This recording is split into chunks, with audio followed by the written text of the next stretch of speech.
Morning, Renaissance Unity. I know where you're at, you might be as warm as Joanne Plater. She just sent a text message online. She's in California. I think she put it in there just to rub it in a little bit. You know, this weekend was her husband Pete's birthday. And she is with Tiffany in California. And as we think about her during our prayer time together at the end of our service, I just want to believe in the miracle that Joanne is seeking. And believing in that. You don't even need to know the details at all. You don't. We just have to believe and know that for Joanne, a miracle is on its way. It's happening. The same is true for each and every one of us here. I have a hunch that in your life, something has been going on. Now, if I asked each of you what that going on was, what that thing was, we would have a very full book because it would be different for each and every one of us. They're shared experiences, but it is an individualized experience with universal principles that are available to all of us to be able to move through them, no matter what. No matter what. There isn't anybody who would stand today who would share what was going on in their life where in this community we would look at them and go, whew, good luck. Can't stand in the truth for you for that. That's bigger than anything I've ever heard. Would we? Never. So are you ready to stand for everybody who's in this room? Okay, all of you.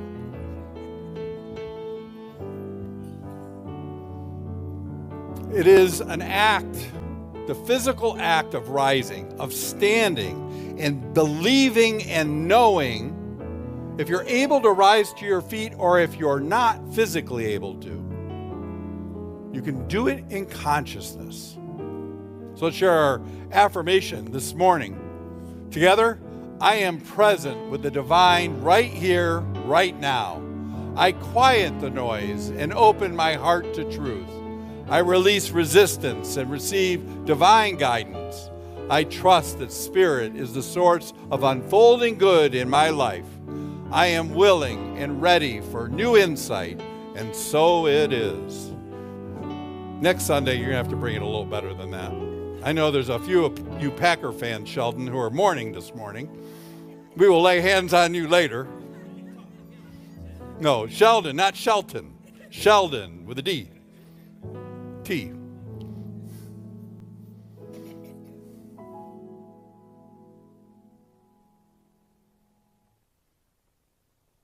There have been some things that have happened in your life that you weren't prepared for, that arrived in your experience that showed up without being very polite about showing up. You probably have a list of them. He may have a name.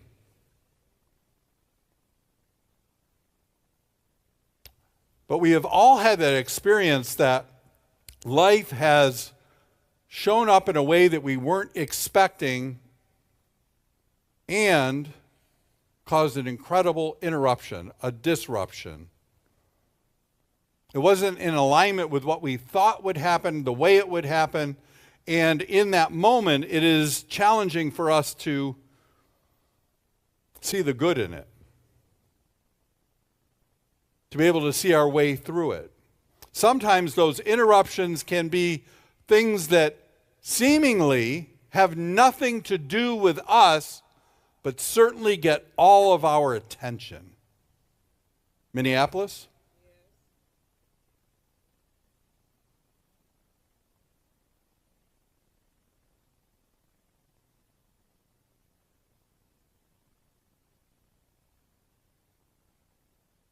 In every moment, we have a choice to be able to respond in a way that brings our highest and best.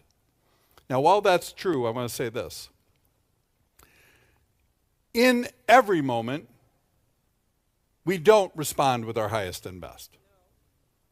And sometimes in our belief system, in unity, in how we think and talk, we like to bypass the reaction and somehow call that a sin of thinking. Following me? So we react, we get upset, we feel that we don't have power, we fall asleep, we forget, and somehow we're a sinner. No, that is our experience. But it isn't the end of the experience. It isn't the promise. It is the process. We have to go through that. And as soon as I look at Debbie and say, don't cry, don't feel, don't move through your pain, I have missed you. I'm not honoring you. Because we have to go through the process of the reaction. Our job is not to ignore that, but to move through it and not stay in it. When we choose to stay in it, we become imprisoned. We don't have the ability to be able to move with the power that we have through no matter what it is that's going on. In Philippians 4:13, there's a little bit of a story with this. You all know the scripture. I can do all things through Christ who strengthens me. The story behind this is a letter to the Philippians from Paul. Do you know where Paul was? In prison. He was in prison writing a letter to a people, giving them a scripture that we recite, we wear it on our wrists, we have it everywhere. He was imprisoned and yet still was able to move beyond the experience of that into a place of power and promise. Reverend Wilma has been prompting me.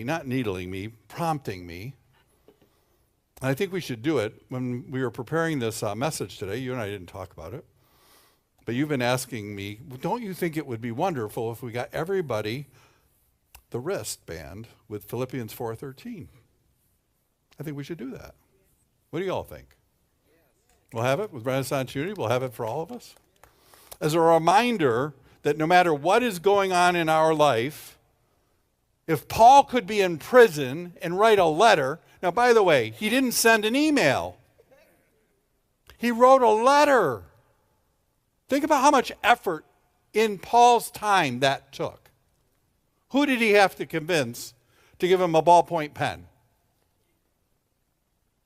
Who was going to pull out a piece of paper out of the notebook and let him borrow it? You following me? This wasn't just a simple act. It required intention. It required commitment to be able to do what he chose to do in that moment. To remind a community that within you, you have the power. It's the same reminder we're looking for today. Tell me this week there wasn't a time where you needed to be reminded that you can do all things through Christ who strengthens me. And the truth of it is, sometimes when we lose our way and we forget it because the experience is big, there's a lot of people in this room who had something big that had nothing to do with Minneapolis happen this week. Trust me, I know life shows up. But when you layer these things, and you have your own personal experience, you have a global experience, a community experience, and our human condition wants to tell us, I told you all along, you have no power. I told you that what is happening to you is not a reflection of perfection, and good luck. It's called second force. We've lived in a spiritual community, in an evolutionary experience that has wanted to blame it on an entity that is battling good and evil. But the reality of it is, this is how life is for us. And no matter what, Paul didn't say you can do all, asterisks, Steve Tillander, attorney language, all things except for the following things, unless not exactly said, shall not apply to this, that, and anything between the letters of A through Z. He said all things. All things. Those very things that had you on your knees this week. And being on our knees is okay. It needs to be. We cannot take that part of the experience away from anyone because we miss the opportunity to rise. We miss the opportunity for the miracle. If we tell Fair not to be worried about losing her eyesight, as opposed to understanding the fear and believing in the promise and standing in the breach, that is ours to do. And a lot of times we can't do it for ourselves. We need somebody else who's going to extend the hand. It is why we gather in this community in this way to believe and know for each other, because we need that belief for ourselves. It takes an intention, but it takes a lot of grace to be able to allow ourselves to have the human reaction. We are human. And in that moment comes the grace, the ability to know that there is a miracle possible in the very moment and the very experience that I'm having right now. That is a wonderful place to be in. Hell is the experience of going through something difficult and feeling that you have no hope, no connection. That is hell. But we don't have to stay in that space. But we have to honor the pain of the space at the same time. I don't know if you've heard of the law firm Gurdjieff, Coleman, and Ospinski. It's your spiritual law firm.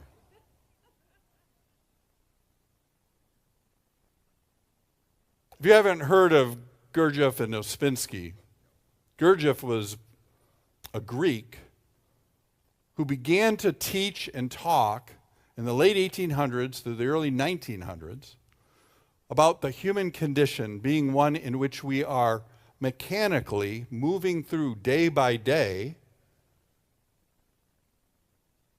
and asleep walking, living. And that what is required for the birth and for the growth of a higher consciousness is are these events, these interruptions, these disruptions. He uses the word shock moments. Think about those experiences that I asked you to think about before. Those experiences where life happened, the disruption occurred, the interruption occurred. I would bet in most cases you will have used and could use the word, you were shocked. Shocking. His teaching, he had a student, Ospinski, who was from Russia, and the two of them, Ospinski, took his teachings and interpreted those in publications. I heard somebody over here say the fourth way. David, you are good at reading because that stuff is tough to get through. I share the two of them with you because in their teaching, think about when. It wasn't on TikTok yesterday. It was in the 1800s, early 1900s. There's a quote, Donnie, if you'll put it up. In order to awaken, first of all, one must realize that one is asleep. Right? Do you remember that time where you had an awareness, an aha moment, where suddenly the light bulb went on and what had been dark and not illuminated for you suddenly had come alive for you and changed an area of your life? Raise your hand. That is the awakening. That is the power of spirit moving through you. Johnny Coleman, part of the spiritual law firm. Johnny Coleman, for you, if you don't know her story, pour into it this week. She had every reason to not rise into the promise and power that she exhibited. She became the minister of the largest mega church in Chicago in New Thought ministry and I would say in most ministries, far before her time. An African American woman who went to Unity Village to become a Unity teacher, who when she went, couldn't swim in the swimming pool at our Sacred Unity Village. Are well-informed, aware, conscious. She couldn't swim in the pool. She had to sleep in the stable. Come on now. And she did it. And she rose. She was not limited by the experience of being imprisoned in her moment. And she freed so many people who came into her ministry around the issues of prosperity, physical health, relationships, of walking with purpose and power, no matter your gender, your color, no matter what, you are a divine child of the Most High. Johnny Coleman was fond of saying, you are the thinker that thinks the thought that makes the thing. You are the thinker that thinks the thought that makes the thing.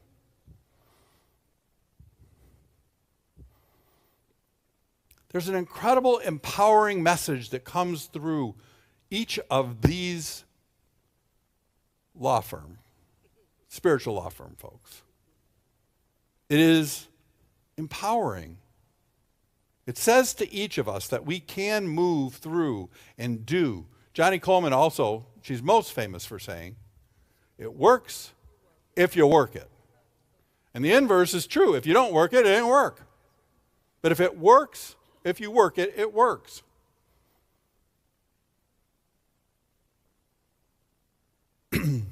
Charles Fillmore, founder of Unity. You are not limited by conditions, only by belief in conditions. Now that doesn't mean that the conditions, it was cold this morning.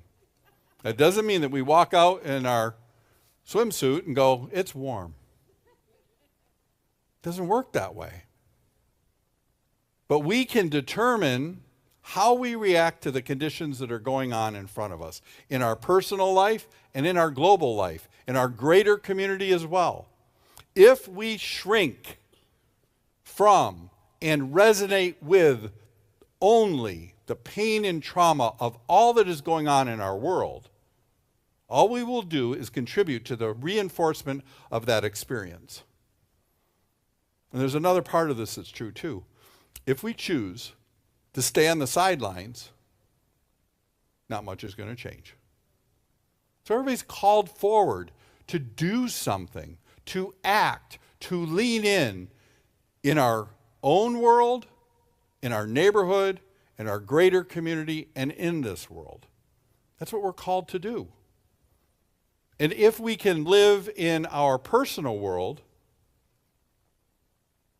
then it gives us standing to start influencing the outer world. You understand my point? If it is impossible, if you're home, when my office becomes a complete mess with paper stacked everywhere, to walk over to Wilma and go, you really should have a clean office. You might want to clean up, I can speak from experience. That's right. You follow how we lose standing? But when we do what is ours to do, we then have the ability to influence the greater world. It's a responsibility. It's an invitation. In James, speaking about challenges, James 1, verses 2 through 4. And listen to this. Consider it pure joy, my brothers and sisters, whenever you face trials of many kinds, because you know that the testing of your faith produces perseverance. It didn't say sometimes. It didn't say certain trials, but whenever you face trials of many kinds, to be in the space of joy. The key in here is we have to allow for the pain point to occur. We have to be able to allow the reality to occur. I will suggest to us in this room a community that has been steeped in 12 steps and recovery, that when we don't allow for the pain point to occur, the part that drops us to our knees, when we medicate that, is when we create addiction and separation from the opportunity to move forward. Do you understand what I said by that? Yeah. When we don't allow ourselves to deal with the human experience, when we medicate it, and we can medicate it in a lot of different ways today. It isn't just alcohol and drugs. There are a lot of other ways of medicating. But when we do that, we numb ourselves to the very experience that is supposed to and is inviting us to move forward and move through. If you look at addiction, the initial part is to remove and reduce pain. And what do we produce? More pain. More pain for everybody in the circle. More pain in our own lives. The fortunate thing is, that isn't our promise. The fortunate thing is that people can choose to recover, to awaken, and they can do it moment by moment, day by day. That's where our power is. It's in this statement of finding joy.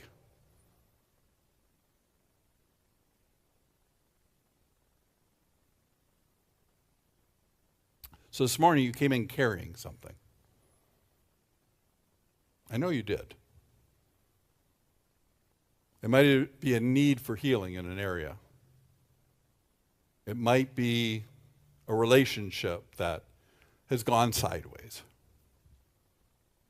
It might be in your profession and your world of work, and you have your own. You know what you brought in here, what you carried in here this morning. Now, if it's something that just happened in the last few hours and days, I'm not talking to you about that. But if that thing that is the thing that you've been carrying, you have been carrying for some time, is it time to release it and let it go? Is it time now to move forward?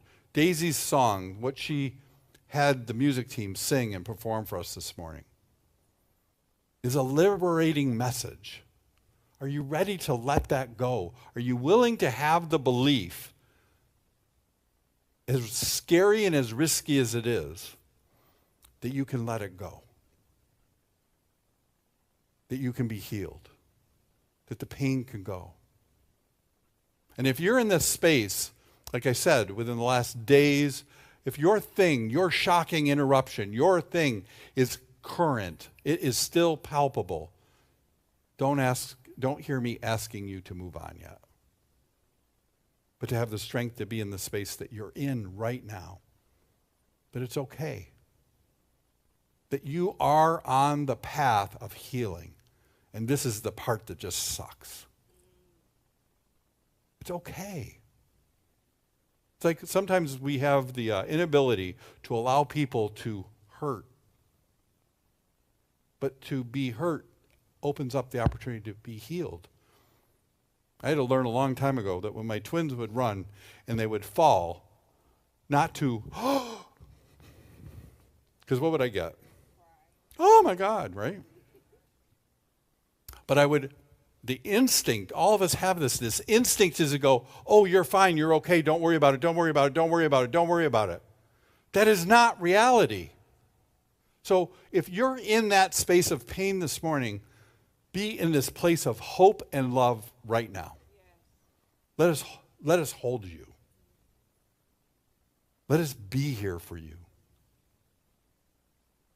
And if what you've been carrying, you're ready to release and let go, you need to do that for you. But when you do that for you, it becomes an inspiration to everybody else. It gives everybody else, if they can, maybe I can. And this idea that the universe is providing, one of the challenges I have with Gurdjieff and Ospinski, Gurdjieff in particular talks about these things being placed in our life. I have a really hard time I don't subscribe to that board game God.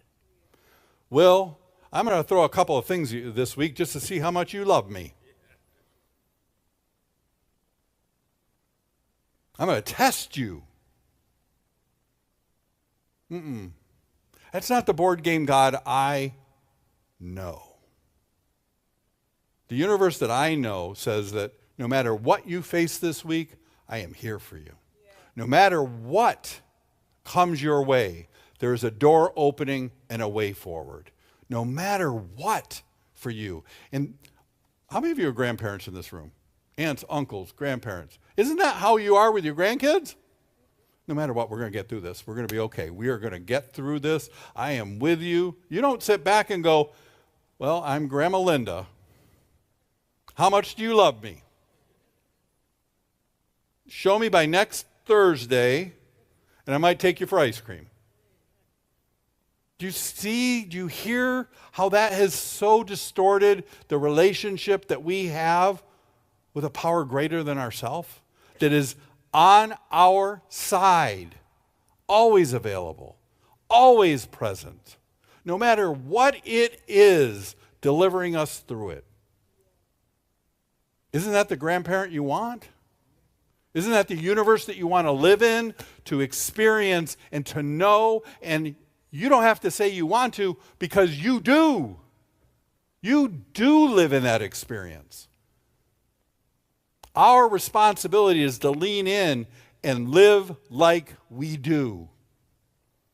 Not to carry around everything that has ever happened that hasn't gone our way with a long story for fair that we can explain why things are going the way they are. Right?